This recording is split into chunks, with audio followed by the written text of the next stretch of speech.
नमस्कार विद्यार्थी मित्रांनो. कोविड-19च्या या सद्यस्थितीत आपल्या शाळा बंद असल्या तरी आपले शिक्षण चालूच आहे आणि त्याच अनुषंगाने बृहन्मुंबई महानगरपालिका शिक्षण विभाग व्हर्च्युअल ट्रेनिंग सेंटरच्या माध्यमातून व्हिडिओ थ्रू आपण आज भेटणार आहोत. मी निलिमा कदम, आपली व्हर्च्युअल शिक्षिका. आजचा विषय आपण बघणार आहोत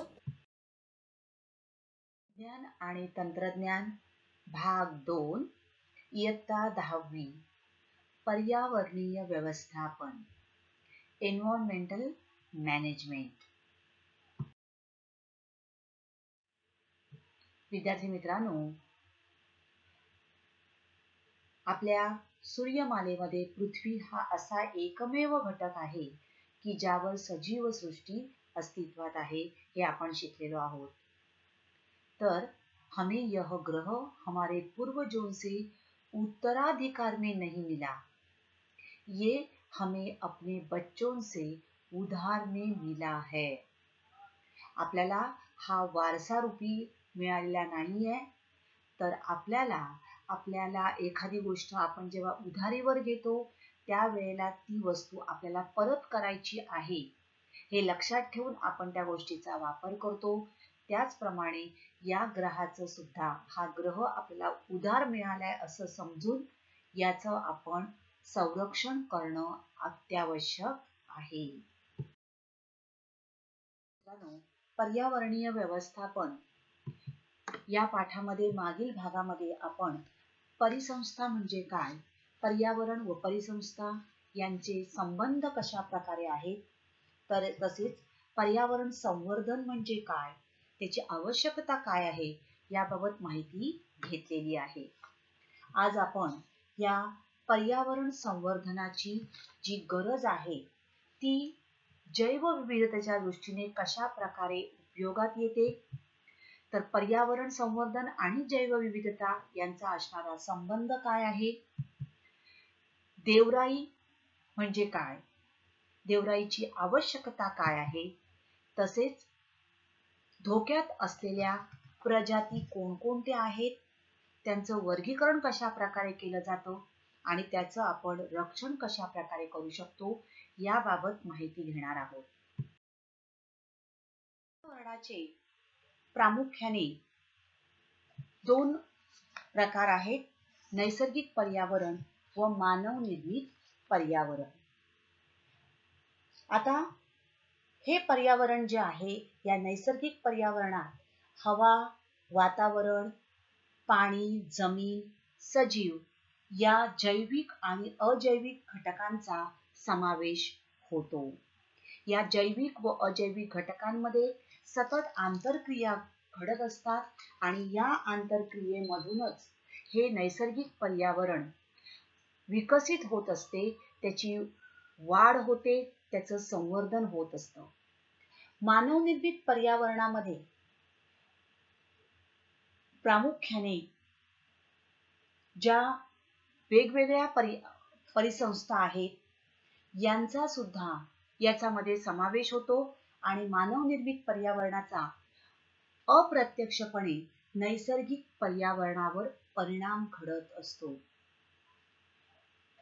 मानवनिर्मित पर्यावरणामध्ये सुद्धा काही जैविक व अजैविक घटक आपल्याला आढळून येतात आणि यांच्यामध्ये सुद्धा ज्या आंतरक्रिया घडत असतात, प्रामुख्याने मानवनिर्मित पर्यावरणाचा नैसर्गिक पर्यावरणावर फार मोठ्या प्रमाणावर परिणाम घडत असतो. मग पर्यावरण संवर्धनाची गरज काय आहे? बघा, या ठिकाणी चित्रात तुम्हाला हे प्रचंड असे विस्तीर्ण असे रस्ते दिसत आहेत. फक्त विस्तीर्णच नाहीये, तर आपल्याला बरेच रस्ते दिसत आहेत. हे रस्ते बांधण्यासाठी आपण आजही बघतो की दिवसेंदिवस जसजशी लोकसंख्या वाढत गेलेली आहे, तसतशी रस्ते, घरं, कारखाने या सगळ्यांची कमतरता भासत जात आहे आणि त्यामुळे माणसाला नवीन नवीन ब्रिज, रस्ते, घरं, कारखाने उभारण्याची सतत गरज भासत आहे. तर मानवाने आपले जीवन समृद्ध करण्यासाठी ही जी उपलब्ध नैसर्गिक साधनं आहे, म्हणजेच जमीन आहे, हवा आहे, झाडं, या नैसर्गिक साधनांचा वापर करून आपले जीवन समृद्ध करण्यासाठी या नैसर्गिक पर्यावरणात अनेक बदल केले. उदाहरणार्थ, वाहतुकीसाठी रस्ते बांधले, मोठमोठी धरणं बांधली जेणेकरून वीज पुरवठा होऊ शकेल. दळणवळणाच्या सोयीसाठी अशा प्रकारे समुद्र, नद्या यांच्यावर सुद्धा ब्रिज बांधले गेले. वाढत्या लोकसंख्येला पुरेसा जीवनमान उंचावण्यासाठी कारखाने बांधण्याची आवश्यकता निर्माण झाली.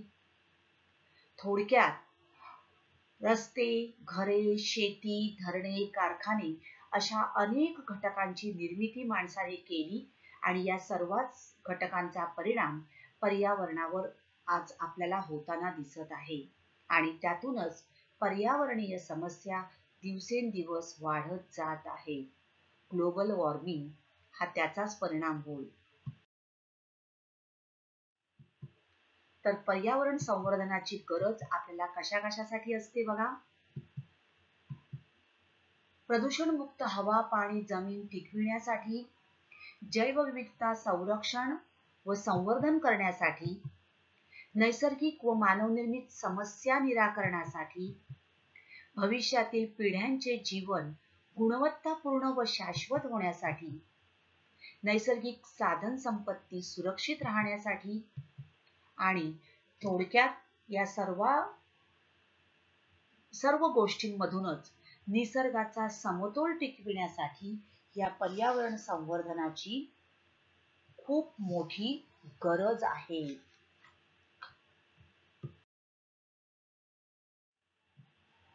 आता पर्यावरण संवर्धन आपल्याला करायचं आहे, ही आपली सर्वांची सामाजिक जबाबदारी आहे. मग याच्यावरून आपण येऊया जैवविविधता. मग जैवविविधता म्हणजे काय? आता पर्यावरणाचा जेव्हा आपण विचार करतो तेव्हा पर्यावरणामध्ये आपण समजा वाळवंटाचा विचार केला तर वाळवंटामध्ये असणारे सजीव म्हणजेच प्राणी, वनस्पती यांचे हे आणि थंड प्रदेशामध्ये असणारे सजीव, त्या ठिकाणच्या वनस्पती, प्राणी यांच्यामध्ये आपल्याला खूप फरक दिसून येतो, विविधता दिसून येते आणि ही विविधता म्हणजेच जैवविविधता होय, बायोडायव्हर्सिटी.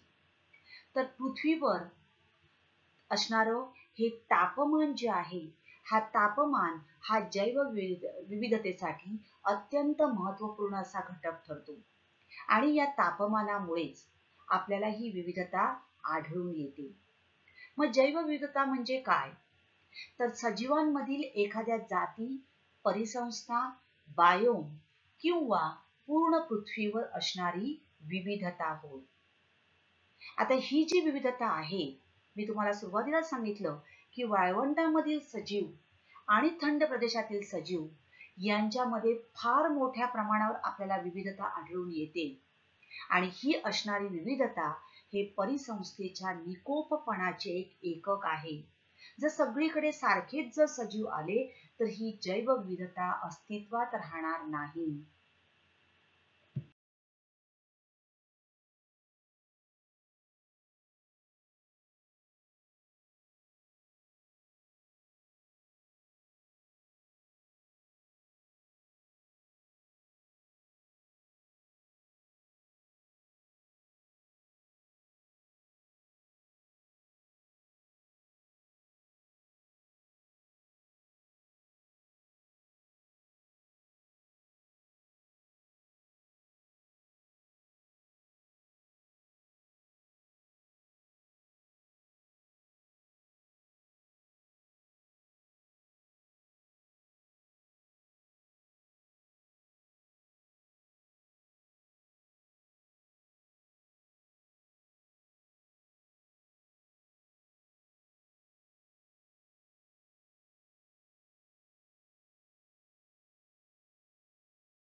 तर अनुवांशिक विविधता म्हणजे काय? बघा, या ठिकाणी चित्रावरून तुमच्या लक्षात येईल. निरीक्षण करा. बघा काय आहे? येस, कुत्री, गाई काय आहेत? फूल. एकाच प्रकारची ही वेगवेगळी फुलं आहेत. मिरच्या, बघा मिरची आहे, मात्र तिचे प्रकार अनेक आहेत. या ठिकाणी बघा, ही द्विदल वनस्पती आहेत. या सोयाबीन आहे, मका आहे, हा पण वेगवेगळे हे सोयाबीनचे वगैरे प्रकार आहे. मग अनुवांशिक विविधता म्हणजे काय? तर एकाच जातीतील सजीवांमध्ये आढळणारी विविधता म्हणजेच अनुवांशिक विविधता होय. बघा, आपल्या माणसांमध्ये सुद्धा कोणतीही दोन माणसं आपल्याला सारखी दिसत नाही. मात्र आपल्या आईवडिलांप्रमाणेच आपले केस, आपली उंची, आपला रंग या गोष्टी असतात. म्हणजेच अनुवांशिक लक्षणं जी आहेत ती पुढे आपल्या प्रजनन प्रक्रियेद्वारे पुढे येत असतात. त्याचप्रमाणे या ठिकाणी जात एकच आहे, कुत्र्यांची जात, मात्र त्यांच्यामध्ये असणारी विविधता बघा. मिरची प्रकार एकच, परंतु त्यांच्या जाती वेगवेगळ्या आहेत. तर ही झाली अनुवांशिक विविधता.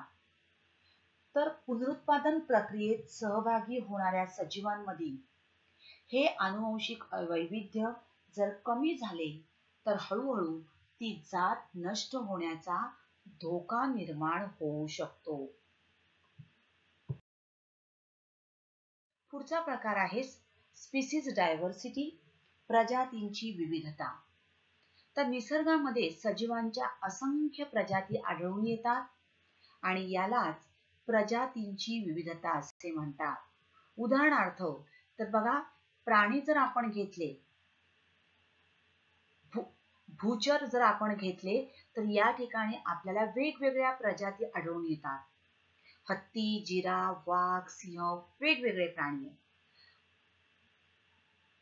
या वनस्पती जर आपण घेतल्या तर या वनस्पतींमध्ये सुद्धा आपल्याला विविधता आढळून येते. छोटे वृक्ष, वेली, झुडूप, रोपटी, मोठे वृक्ष, पाण्यामधल्या वनस्पती, तर अशा प्रकारे ही विविधता आढळते. सूक्ष्म जीव जर आपण घेतले किंवा काही बॅक्टेरिया जर आपण बघितल्या तर त्यांच्यामध्ये सुद्धा आपल्याला विविधता आढळते. बघा, वेगवेगळ्या प्रकारची मशरूम्स, प्रचंड विविधता आपल्याला त्याच्यामध्ये आढळते. म्हणजेच सजीवांच्या प्रजाती सुद्धा आपल्याला स्पीसीज डायव्हर्सिटी आपल्याला आढळून येते.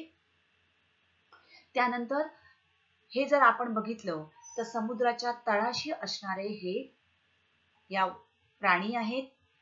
स्पंज, सी ॲनिमोन, समुद्रफूल, तारामासा, तर यांच्यामध्ये सुद्धा आपल्याला फार मोठ्या प्रमाणावर विविधता आढळून येते.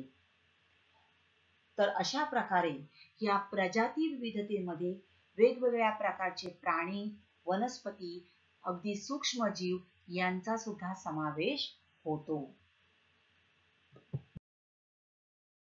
संस्थेची विविधता, इकोसिस्टीम डायव्हर्सिटी.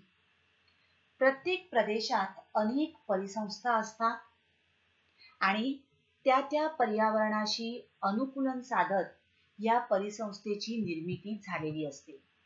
आता मी तुम्हाला सुरुवातीला सांगितलं की वाळवंट जर आपण घेतला, डेझर्ट, तर या ठिकाणी असणारं तापमान, त्या ठिकाणी असणारे काही अन्नाची उपलब्धता यानुसार त्या ठिकाणी असणाऱ्या वनस्पती, प्राणी यांच्यामध्ये अनुकूलन झालेलं आपल्याला आढळून येतं आणि त्या अनुषंगाने त्या ठिकाणी असणाऱ्या सजीवांची त्या परिसंस्थेमध्ये निर्मिती होते. थोडक्यात त्यांचा अधिवास आणि पर्यावरणात असणारं त्यांना उपलब्ध असणारं हवामान, अन्न हे जे घटक यांच्या संबंधातून या परिसंस्थेची निर्मिती होते. कोरल रीफ, समुद्राच्या तळाशी जर आपण बघितलं तर त्या ठिकाणी असणारी परिसंस्था. टुंड्रा प्रदेशात थंड हवामान आहे, मग त्या ठिकाणी असणारी परिसंस्था. मग तिकडचे प्राणी, तिकडच्या वनस्पती, त्यांच्यामध्ये विविधता असते. तर प्रेयरी प्रदेशात, गवताळ प्रदेशामध्ये त्या ठिकाणी असणारं अन्न आणि त्यानुसार त्या ठिकाणी असणाऱ्या वनस्पती आणि या वनस्पतींवर जगणारे प्राणी, या प्राण्यांवर जगणारे इतर मांसाहारी प्राणी, अशी विविधता आपल्याला आढळून येते. रेन फॉरेस्ट, ज्या ठिकाणी जास्त पावसाचा प्रदेश आहे त्या ठिकाणी असणाऱ्या वनस्पती. तर दलदलीच्या प्रदेशातील वनस्पती यांच्यामध्ये विविधता आहे, बरोबर. कारण दलदलीच्या प्रदेशात या वनस्पतींना जो काही ऑक्सिजन हवा आहे, जो काही नायट्रोजन हवा आहे, तो मिळण्यासाठी या वनस्पतींची मुळं अशी हवेमध्ये असतात. तर अशा प्रकारे प्रत्येक ठिकाणी असणाऱ्या परिसंस्थेनुसार, त्या प्रदेशानुसार आपल्याला विविधता आढळून येते. ही जैवविविधता आपल्याला फार मोठ्या प्रमाणावर या पृथ्वीवर आढळून येते. मग या जैवविविधतेचे संवर्धन कसे आपण करू शकतो? तर सगळ्यात अत्यावश्यक म्हणजेच काय, तर दुर्मिळ जातीच्या सजीवांचं संरक्षण करणं, जेणेकरून या ज्या जाती आहेत, या जाती त्या ठिकाणी त्या प्रदेशात आपल्याला का आढळतात? कारण त्या ठिकाणी असणारी जैवविविधता, आणि म्हणून या दुर्मिळ जातीच्या सजीवांचं संरक्षण करणं आवश्यक आहे. त्यासाठी राष्ट्रीय उद्याने, अभयारण्य यांची निर्मिती केली गेली पाहिजे. काही क्षेत्रे राखीव जैवविभाग म्हणून घोषित केली गेली तर त्या ठिकाणी असणारे प्राणी, वनस्पती यांचं संरक्षण होऊ शकेल आणि त्यांची संख्या वाढून पुढील भविष्यासाठी त्यांची आपल्याला जतन, संवर्धन करणं शक्य होईल. विशिष्ट प्रजातींच्या संवर्धनासाठी खास प्रकल्प सुरू करणं आवश्यक आहे, जेणेकरून त्यांचं जर त्या प्रजाती जर नाहीशा होत असतील, त्यांचा ऱ्हास होत असेल, तर त्यांचं आपण पुन्हा नव्याने त्यांना राखवू शकतो, त्यांचं संवर्धन करू शकतो. प्राणी आणि वनस्पतींचं संवर्धन करणं, कायद्यांचे पालन करणे आणि पारंपरिक ज्ञानाची नोंद करून ठेवणे, या वेगवेगळ्या प्रकारांनी आपण जैवविविधतेचे संवर्धन करू शकतो. आणि त्यासाठी बघा, देवराई, सेक्रेड ग्रोव्ह. देवराई म्हणजे काय, तर या जैवविविधतेचं संरक्षण किंवा संवर्धन कसं केलं पाहिजे, का केलं पाहिजे, याची जाणीव आपल्या पूर्वजांना होती.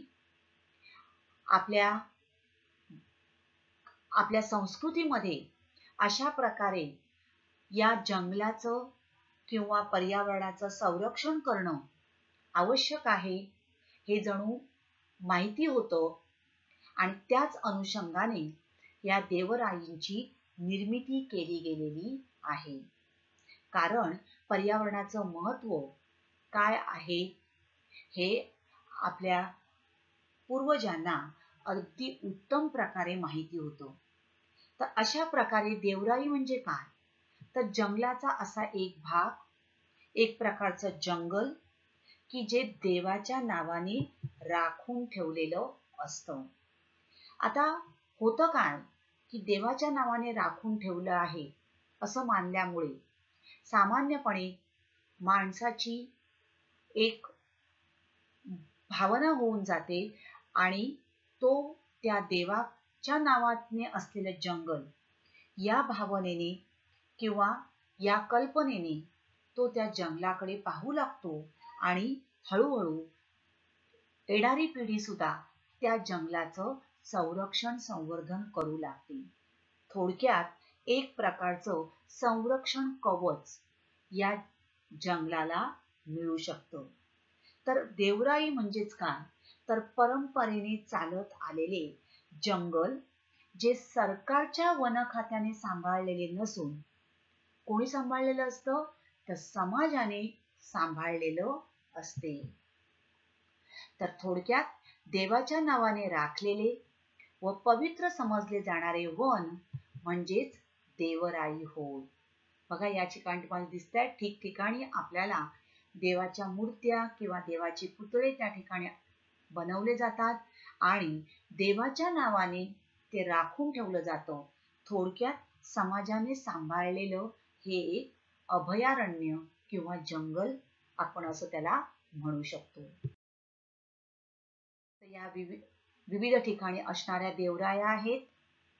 निलेश्वरम, आंबेश्वर ठिकठिकाणी असणाऱ्या या अशा देवराया आहेत आणि थोडक्यात देवाच्या नावाने राखून ठेवलेले असल्यामुळे असं मानलं गेल्यामुळे या वनाला एक प्रकारचं संरक्षण कवच मिळतं. अशा प्रकारे भारतात 13,000 पेक्षा अधिक देवराया नोंदविलेल्या आहेत. आता या देवरायांमध्ये मी तुम्हाला सांगितलं की भारतात 13,000 पेक्षा जास्त अशा देवराया नोंदवलेल्या आहेत.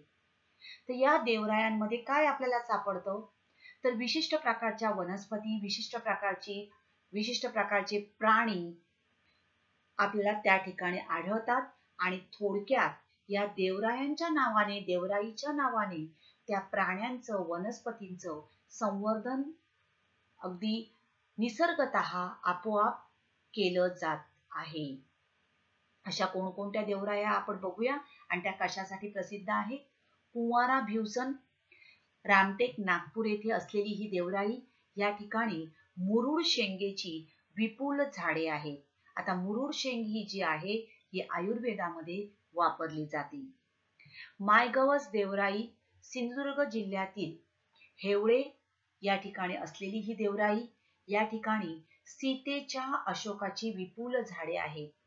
पुन्हा अशोकाचं झाड हे सुद्धा खूप आयुर्वेदिक दृष्ट्या त्याचा उपयोग केला जातो आणि त्या ठिकाणी ही झाडं आपल्याला मोठ्या प्रमाणावर आढळतात. स्मृती देवराई कोल्हापूर येथील माळुंगे या ठिकाणी आहे. या ठिकाणी पूर्वजांच्या स्मृतीचं जतन करून त्या ठिकाणी वनस्पतीचं मोठ्या प्रमाणावर आपल्याला भांडार सापडतो. जैन पार्श्वनाथ देवराई इब्राहिमपूर चंदगड या ठिकाणी बारामाही जलस्रोतांचे रक्षण केले जाते. बघा फक्त वनस्पती आणि प्राणी नाही तर जलस्रोत म्हणजेच काय आहे, हा एक प्रकारचं पाण्याचं जतन या ठिकाणी केलं जातं. म्हणजेच अजैविक घटकाचं या ठिकाणी रक्षण केलं जातं. पेमगिरी महावृक्ष या ठिकाणी पिंपळाच्या जातीची झाडं आहेत. ही सुद्धा खूप औषधी आहेत. तर भीमाशंकर देवराई महाबळेश्वर या ठिकाणी असलेली ही देवराई. या ठिकाणी शेकरू या प्राण्याचं संवर्धन मोठ्या प्रमाणावर केलं जातं.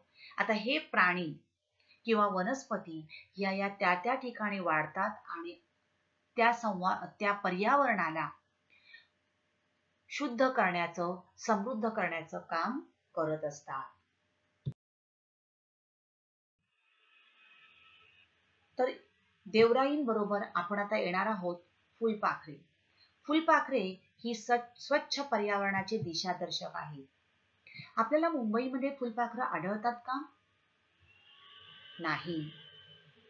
विद्यार्थी मित्रांनो, फुलपाखरे ही स्वच्छ पर्यावरणाचे दिशादर्शक आहेत. म्हणजेच काय, तर ज्या ठिकाणी आपल्याला मोठ्या प्रमाणावर फुलपाखरं दिसली की समजून जायचं की ते पर्यावरण अत्यंत शुद्ध आहे आणि फुलपाखरं दिसली नाहीत तर समजून जायचे की तेथील पर्यावरणात काहीतरी गडबड आहे.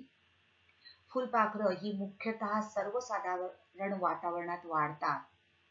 अति पाऊस, अति थंडी, अति उकाडा आणि वाढते प्रदूषण त्यांना सहन होत नाही आणि त्यामुळे वातावरणात जर मोठ्या प्रमाणावर हा बदल होत असेल तर त्या ठिकाणी आपल्याला ही फुलपाखरं आढळून येत नाही. थोडक्यात पर्यावरणाचे आरोग्य म्हणून फुलपाखरांकडे पाहिले जाते.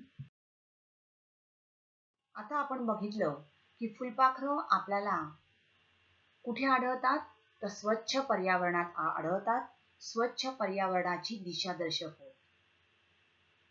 विद्यार्थी मित्रांनो, मी तुम्हाला आता काही प्राणी दाखवणार आहे. बघा, डोडो हा प्राणी, मॅमोथ या प्राण्याला सुद्धा तुम्ही पिक्चर मध्ये बघितलं असेल. डायनासोर हे सुद्धा आपण पिक्चर मध्ये बघितलेले आहे. परंतु हे प्राणी कधी काळी या पृथ्वीवर अस्तित्वात होते. मग आता हे कुठे बरं गेले?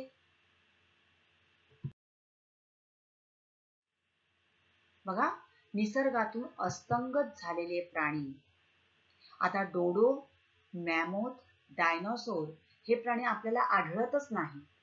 आणि आता एक शिंगी गेंडा, चित्ता, गिधाड, बघा गिधाड सुद्धा आपल्याला आढळून येत नाही. आता हे प्राणी सुद्धा अस्तंगत होण्याच्या मार्गावर आहेत. मग हे प्राणी अस्तंगत का बरं झाले असतील किंवा का होत आहेत? तर हे प्राणी आपण जर बघितलं तर हळूहळू नष्ट झालेले आहेत. डायनासोर, मॅमोथ हे प्राणी आज आपण फक्त पिक्चर मध्ये बघत आहोत. तर गिधाड, चित्ता हे अस्तंगत होण्याच्या मार्गावर आहे. तर हे नामशेष किंवा अस्तंगत त्यांचा ऱ्हास का बरं होत आहे? याला कारण म्हणजेच पर्यावरण. पर्यावरणाचा जसजसा ऱ्हास होत गेला तसतसे हे प्राणी सुद्धा नाहीसे होऊ लागलेले आहेत. आज आता आपण धोक्यात आलेल्या प्रजातींचं वर्गीकरण कशा कशा प्रकारे केलं जातं ते बघूया. पहिला आहे संकटग्रस्त प्रजाती, एंडेंजर्ड स्पीसीज. आता एंडेंजर्ड स्पीसीज, संकटग्रस्त प्रजाती म्हणजे काय? तर या प्रजातींची संख्या अत्यंत कमी उरलेली असते किंवा त्यांचा अधिवास इतका संकुचित झालेला असतो की जर त्यांच्यासाठी आपण योग्य असं पर्यावरण उपलब्ध करून देऊ शकलो नाही तर नजीकच्या काळात या प्रजाती नष्ट होऊ शकतात. आणि म्हणून त्यांचं प्रकार काय केलं वर्गीकरण, तर एंडेंजर्ड स्पीसीज, संकटग्रस्त प्रजाती. उदाहरणार्थ बघा, लायन टेल्ड वानर यांची संख्या दिवसेंदिवस कमी झालेली आहे, कमी होत आहे. तणमोर,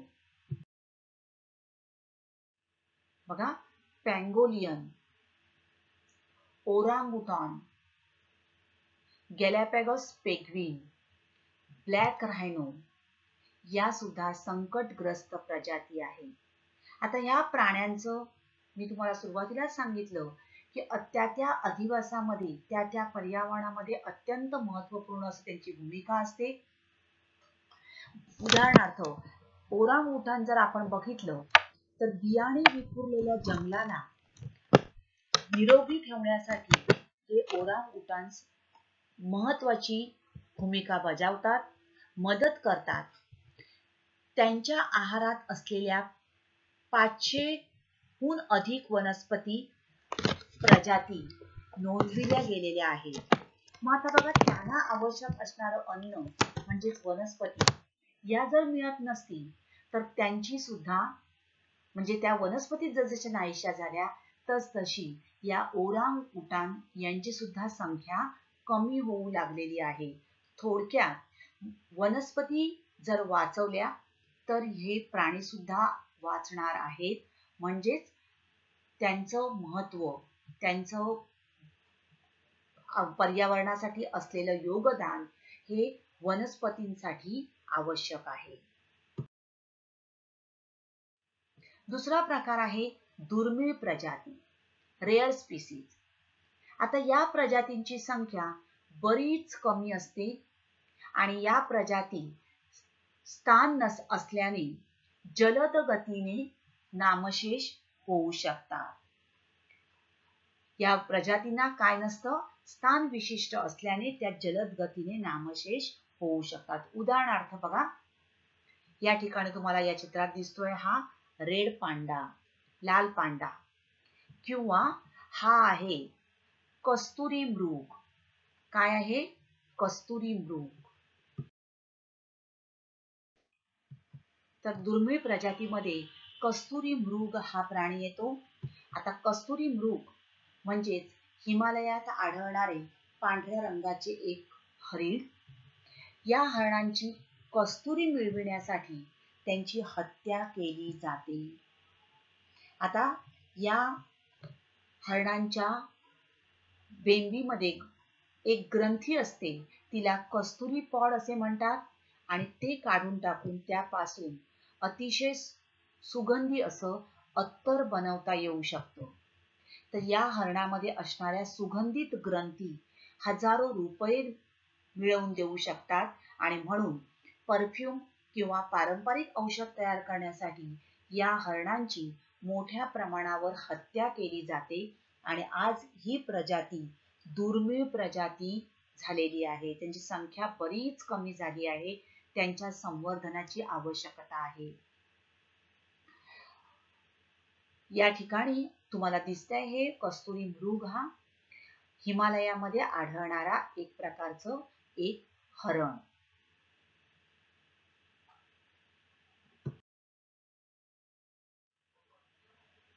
लाल पांडा. लाल पांडाचे जवळपास 50% अधिवास हे पूर्व हिमालयात आहेत, परंतु त्या ठिकाणी असणाऱ्या बांबू या वनस्पती नष्ट झाल्यामुळे यांची सुद्धा संख्या कमी होऊ लागलेली आहे, कारण त्यांचं अन्न हेच नाहीसं होत आहे.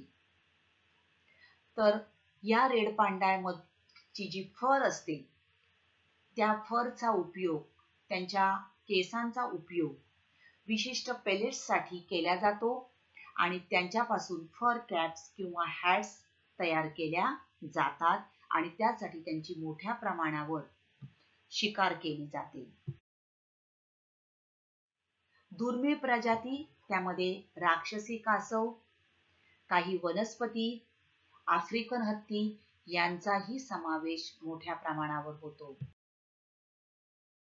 पुढचं आहे संवेदनशील प्रजाती, व्हल्नरेबल स्पीसीज. वन्य जीवनामध्ये हॅबिटेट लॉसमुळे, त्याचं शिकार मोठ्या प्रमाणावर केल्यामुळे किंवा वस्ती केल्यामुळे यांची प्रजाती धोक्यात आलेली आहे. या प्रजातींची संख्या अत्यंत कमी झालेली असते आणि ती सतत घटत राहते. असुरक्षितता मुख्यतः निवासस्थानातील नुकसान किंवा प्रजातींचे घर नष्ट झाल्यामुळे घडून येते. उदाहरणार्थ गीरचे सिंह, त्यांची संख्या कमी होऊ लागलेली आहे. तर पट्टेरी वाघ यांची सुद्धा संख्या आपण बघतो तर कमी होऊ लागलेली आहे. काही संवेदनशील प्रजाती आपण बघू. कोला हा प्राणी, निलगिरी लंगूर हा एक दक्षिण भारतातील घाटाच्या टेकड्यांमधील प्राणी. त्याच्या शरीरावर असणारी चमकदार काळी फर आणि डोक्यावर असणारी तपकिरी फर वैशिष्ट्यपूर्ण असा हा प्राणी एक आहे. स्लोथ बियर, तर हे सुद्धा प्राणी आज संवेदनशील प्रजातींमध्ये गणले जातात. पुढचा प्रकार आहे अनिश्चित प्रजाती, इनडिटर्मिनेट स्पीसीज. या प्रजाती धोक्यात असल्यासारख्या भासतात, मात्र त्यांच्या काही सवयीमुळे अशा प्रजातींबाबत कोणतीही विशिष्ट ठोस माहिती उपलब्ध नसते. उदाहरणार्थ महाबळेश्वरच्या जंगलात आढळणारा शेकरू हा प्राणी, त्यांची विशिष्ट किंवा ठोस माहिती उपलब्ध नसल्यामुळे त्यांचा समावेश अनिश्चित प्रजातींमध्ये केला जातो. तर विद्यार्थी मित्रांनो, आता आपण इथेच थांबणार आहोत. अशाच काही सुंदर सुंदर व्हिडिओसहित पुन्हा भेटणार आहोत पुढच्या भागात. तोपर्यंत थँक्यू. घरी राहा, सुरक्षित राहा.